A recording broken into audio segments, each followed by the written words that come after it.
Hello friends, welcome to my YouTube channel Sonam chemistry classes.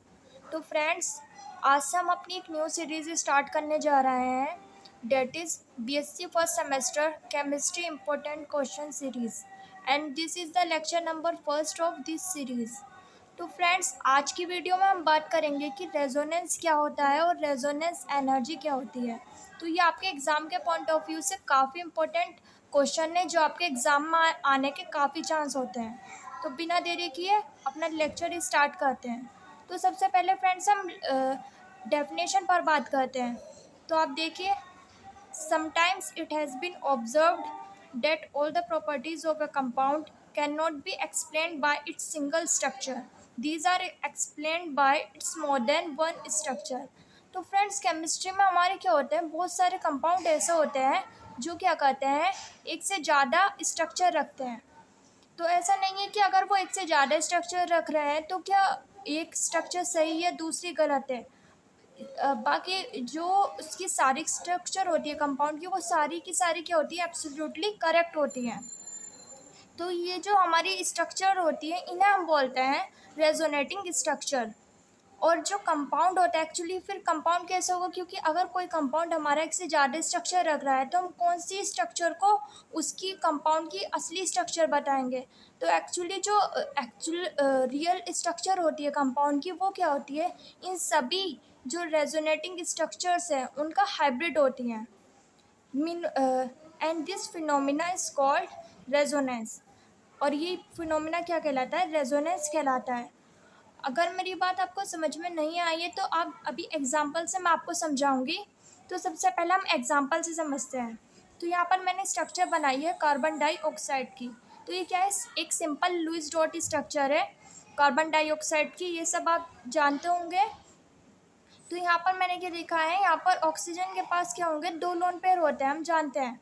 तो ये जो लोन पेयर होते हैं, लोन पेयर क्या होते हैं, रिपल्शन क्रिएट करते हैं, क्योंकि हम जानते हैं इलेक्ट्रॉन इलेक्ट्रॉन के बीच में क्या होता है, रिपल्शन होता है। तो ये क्या होंगे, रिपल्शन की वजह से एक दूसरे को क्या करते रहते हैं, रिपेल करते रहते हैं, यानी कि दूर हटाते रहते हैं। इसकी वजह से क्या हो जाता है, ऑक्सीजन एटम पर या फिर जिस एटम पर लोन पेयर प्रेजेंट होता है वहाँ पर क्या हो जाती है, अनस्टेबिलिटी हो जाती है। उसी अनस्टेबिलिटी से बचने के लिए क्या होता है, कंपाउंड अपने जो ये लोन पेयर होता है इसे क्या करने लगता है, दूसरे कंपाउंड के जो कंपाउंड हमारा उसके दूसरे एटम पर शिफ्ट करने लगता है। जैसे कि इस कंपाउंड में ये लोन पेयर क्या होगा, यहाँ पर शिफ्ट होगा, यानी कि कार्बन की तरफ शिफ्ट होने लगेगा। हम जानते हैं कार्बन ने ऑलरेडी यहाँ पर 4 बॉन्ड बना रखे हैं। तो यहाँ से क्या होगा, जैसे ही ये लोन पेयर से एक बॉन्ड बनेगा तो क्या होगा, ये वाला बॉन्ड के जो दोनों इलेक्ट्रॉन्स हैं वो क्या होंगे, इस वाले ऑक्सीजन की तरफ शिफ्ट हो जाएंगे। तो एक मिनट में स्ट्रक्चर बना देती हूँ। तो ये क्या होगा, कुछ इस तरीके से हमें दिखने लगेगा, यानी कि एक ऑक्सीजन पर क्या है, 3 लोन पेयर आ चुके हैं और ये वाले ऑक्सीजन के साथ क्या हो गए हैं, 3 बॉन्ड बन चुके हैं। यहाँ से क्योंकि इसने क्या करा है, एक लोन पेयर अपना दे दिया है, तो यहाँ पर क्या होगा, +1 चार्ज आ जाता है। क्योंकि जब भी कोई एटम अपने लोन पेयर को बॉन्डिंग में पार्टिसिपेट कराता है तो वहाँ पर क्या होता है, हमारा +1 चार्ज आता है। तो यहाँ पर क्या होगा, +1 चार्ज आ जाएगा और यहाँ पर क्या होगा, एक लोन पेयर इसका एज इट इज़ ही रहेगा। तो एक स्ट्रक्चर तो हमारी ये वाली बन गई, एक ये रही, तो टोटल 2 रेजोनेटिंग स्ट्रक्चर हो गई। अब क्या होगा, एक और रेजोनेटिंग स्ट्रक्चर यहाँ पर बनेगी। कैसे बनेगी, क्योंकि अब इस कंपाउंड पे क्या हो गए हैं, कितने वैलेंस इलेक्ट्रॉन आ गए ऑक्सीजन के, 1 2 3 4 5 6 7 8। तो यहाँ पे क्या आ गए हैं, 8 वैलेंस सॉरी, यहाँ पर एक बॉन्ड यहाँ से क्या हो जाएगा, ब्रेक हो जाएगा। तो यहाँ पर टोटल क्या हो जाएंगे, 7 इलेक्ट्रॉन आ जाएंगे। ये वाला तो बॉन्ड ब्रेक हो चुका है, तो मैंने सॉरी गलती से बना दिया था, तो आप इसे इग्नोर करिए। तो ये कितना हो जाएंगे टोटल, 1 2 3 4 5 6 और एक ये वाले बॉन्ड का ये वाला इलेक्ट्रॉन। तो टोटल यहाँ पे क्या होंगे, 7 इलेक्ट्रॉन हो जाएंगे। हम जानते हैं ऑक्सीजन के पास कितने इलेक्ट्रॉन होते हैं, 6 इलेक्ट्रॉन होते हैं। तो यहाँ पर क्या हो जाएगा, ये वाला ऑक्सीजन अनस्टेबल हो जाएगा। तो इसकी वजह से अब क्या करेगा, ये वाला ऑक्सीजन अब इस वाले लोन पेयर को कार्बन के साथ बॉन्डिंग में डाल देगा। तो अब क्या होगा, क्योंकि कार्बन तो फोर बॉन्ड नहीं बना सकता, तो कार्बन क्या करेगा, इस वाले बॉन्ड के इस वाले ऑक्सीजन से एक बॉन्ड बना है, इसके एक बॉन्ड के जो दोनों इलेक्ट्रॉन है उन्हें इस ऑक्सीजन की तरफ शिफ्ट कर देगा। तो यहाँ पर क्या होगा, ओवरऑल एक मिनट, तो ओवरऑल क्या होगा, यहाँ पर 2 बॉन्ड तो इसके साथ बने ही हैं, तो यहाँ पर क्या होगा, इस वाले बॉन्ड के दोनों इलेक्ट्रॉन और ये वाला लोन पेयर हमारा आ जाएगा, और यहाँ से ये वाला बॉन्ड हमारा 3 बॉन्ड यहाँ से बन जाएंगे। तो अब आप देख रहे हैं, तो यहाँ पर क्या हो गया है, इस वाले बॉन्ड पर क्या हो जाएगा, +1 चार्ज आ जाएगा, क्योंकि अब क्या करा है, इस वाले ऑक्सीजन ने एक अपना लोन पेयर बॉन्डिंग में पार्टिसिपेट करा है। तो आप देख रहे हैं कि सिर्फ एक ही कंपाउंड था हमारा कार्बन डाइऑक्साइड, इसकी एक सिंपल स्ट्रक्चर थी, और उसी से हमने क्या करी, दो और स्ट्रक्चर बनाए। तो ये जो हो रहा है, ये जो फिनोमिना है, इस तरीके से जो इलेक्ट्रॉन शिफ्ट हो रहे हैं एक कंपाउंड में एक एटम से दूसरे एटम पर, तो इस फिनोमिना को हम बोलते हैं रेजोनेंस। और ये जो सारे स्ट्रक्चर्स हैं, इन्हें हम बोलते हैं रेजोनेटिंग स्ट्रक्चर्स।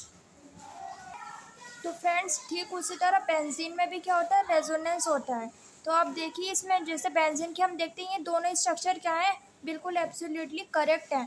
तो इसमें क्या होगा कि ये वाला जो बॉन्ड है, जैसे कि, तो ये किस तरीके से दोनों स्ट्रक्चर बननी है आप समझिए।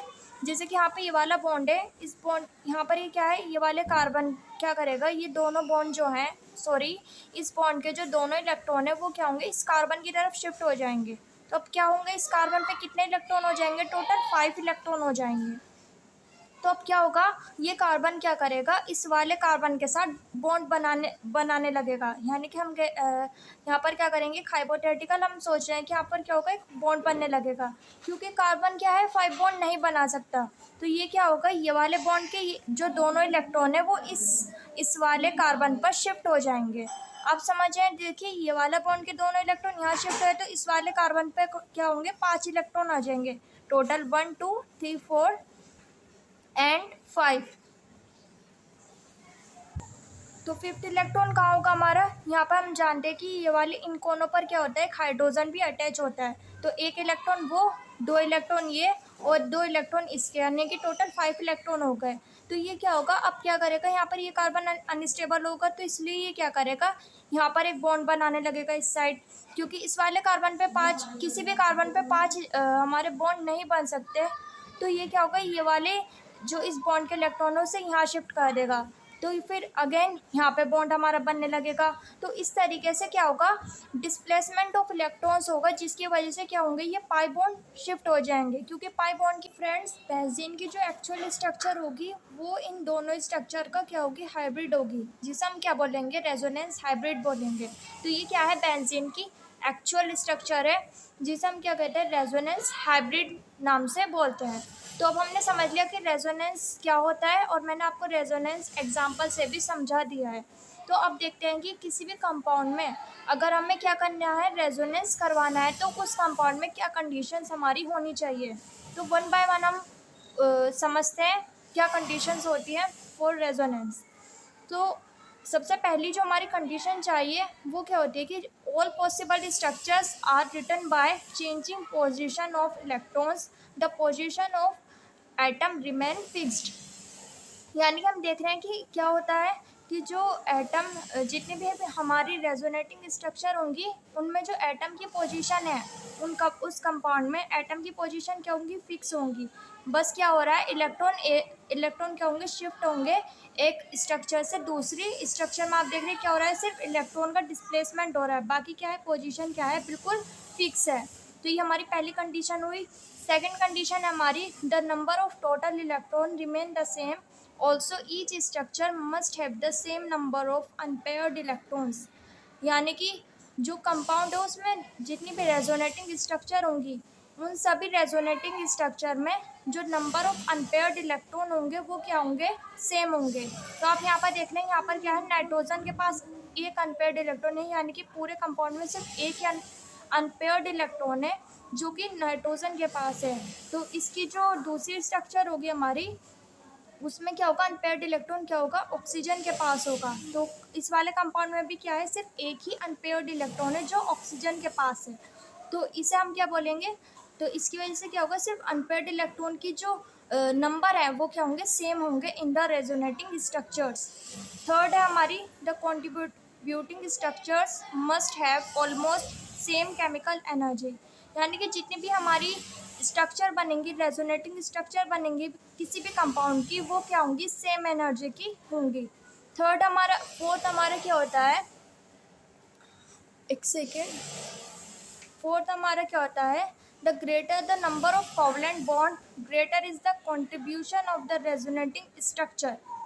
तो आप यहाँ पर देख रहे हैं, यानी कि उस कंपाउंड में जितने से ज़्यादा कोवलेंट बॉन्ड होंगे उतने ही क्या होगा, डिस्प्लेसमेंट होगा इलेक्ट्रॉन्स का, यानी कि जो इलेक्ट्रॉन की डेंसिटी है, यानी कि लोन पेयर क्या होंगे, वो उतने ही क्या होंगे, उतने ही बॉन्ड में क्या होंगे, बढ़ जाएंगे। क्योंकि जैसे कि इस वाले आप मॉलिक्यूल में देखेंगे तो फ्लोरीन के पास क्या है, एक लोन पेयर है, तो ये यहाँ पर क्या है, टोटल 3 कोवलेंट बॉन्ड है, यानी कि इस लोन पेयर के पास क्या है, 3 ऑप्शन है शिफ्ट होने के लिए। तो यहाँ पे इसलिए क्या होंगी, 3 हमारी और रेजोनेटिंग इसकी स्ट्रक्चर बनेंगी। जितनी ज़्यादा रेजोनेटिंग स्ट्रक्चर होंगी कंपाउंड की, वो उतना ज़्यादा स्टेबल होगा। तो ये हमने समझ लिया कि क्या कंडीशंस होती हैं फॉर रेजोनेंस। अब देखते हैं हम कैरेक्टरिस्टिक ऑफ रेजोनेंस, यानी कि अगर कंपाउंड में रेजोनेंस हो रहा है तो फिर क्या होगा, उस कंपाउंड में क्या चेंज आएंगे। फर्स्ट हमारा कैरेक्टरिस्टिक बॉन्ड लेंथ, क्या होगा, कैरेक्टरिस्टिक बॉन्ड लेंथ, यानी कि उसकी बॉन्ड लेंथ में कुछ हमारे चेंज आएंगे। जैसे कि the observe bond length between bonds taking part in resonance has characteristic value lying in between 2 original bonds. तो यहाँ पर क्या होगा, जैसे कि CO मॉलिक्यूल में क्या हो रहा है, रेजोनेंस हो रहा है, तो हमने देखा कि यहाँ पर ऑक्सीजन, यहाँ पर क्या होगा, ऑक्सीजन के वाले इलेक्ट्रॉन यहाँ पर शिफ्ट हो जाएंगे। तो जब ये ऑक्सीजन के वाले इलेक्ट्रॉन यहाँ पर शिफ्ट होंगे तो यहाँ पर टोटल कितने बॉन्ड बनने लगे थे, यहाँ पे 3 बॉन्ड बन रहे थे, ट्रिपल बॉन्ड बन रहे थे। हम जानते हैं जो ट्रिपल बॉन्ड होते हैं उनकी जो बॉन्ड लेंथ होती है वो क्या होती है, कम होती है, किसके कंपेयर में, डबल बॉन्ड के कंपेयर में। तो अगर यहाँ पर क्या हो रहा था, रेजोनेंस की वजह से यहाँ पे क्या हो रहे थे, कार्बन और ऑक्सीजन के बीच में 3 बॉन्ड बनने लगे, जिसकी वजह से कार्बन और ऑक्सीजन के बीच क्या हो गया, जो बॉन्ड लेंथ थी वो क्या हो गई, शॉर्ट हो गई, कम हो गई। हम जानते हैं जितनी कम बॉन्ड लेंथ होगी दो एटम्स के बीच में, वो उतने ही ज़्यादा क्या होगा, स्टेबल होगा और अच्छा वो बॉन्ड बनेगा। तो इस वजह से क्या हो रहा है, यहाँ पर बॉन्ड लेंथ में चेंज आएगा, किसकी वजह से, रेजोनेंस की वजह से।